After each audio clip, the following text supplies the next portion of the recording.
السلام علیکم دوستوں، امید ہے آپ سب خیریت سے ہوں گے۔ ہم پڑھ رہے ہیں صحیح بخاری کی حدیث، اور آج ہم پڑھ رہے ہیں 266 حدیث نمبر، اور اس شخص کے بارے میں جس کے متعلق جس نے غسل میں اپنے دانے ہاتھ سے بائیں ہاتھ پر پانی گرایا۔ ہم سے محمد بن محبوب نے بیان کیا، انہوں نے کہا ہم سے عبد الواحد بن زیاد نے بیان کیا، انہوں نے کہا ہم سے اعمش نے سالم بن ابی الجعد کے واسطے سے بیان کیا، انہوں نے قریب مولا ابن عباس سے، انہوں نے حضرت عبداللہ بن عباس رضی اللہ تعالیٰ عنہ سے کہ میمونہ رضی اللہ تعالیٰ عنہا نے کہا کہ میں نے رسول اللہ صلی اللہ علیہ وآلہ وسلم کے لیے غسل کا پانی رکھا تو آپ صلی اللہ علیہ وسلم نے پہلے پانی اپنے ہاتھوں پر گرا کر انہیں دو یا تین بار دھویا، پھر اپنے داہنے ہاتھ سے بائیں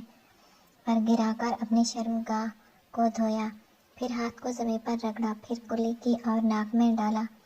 پھر اپنے چہرے اور ہاتھوں کو دھویا، پھر اپنے سر کو 3 مرتبہ دھویا، پھر اپنے سارے بدن پر پانی بہایا،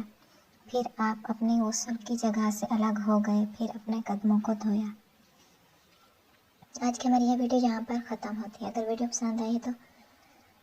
چینل کو سبسکرائب کر دیں تاکہ اسلامی کتابوں کی تمام ویڈیوز آپ تک پہنچتی رہیں۔ ہم اپنی اگلی ویڈیو کے ساتھ کل آپ کی خدمت میں حاضر ہوں گے، تب تک کے لیے اللہ حافظ۔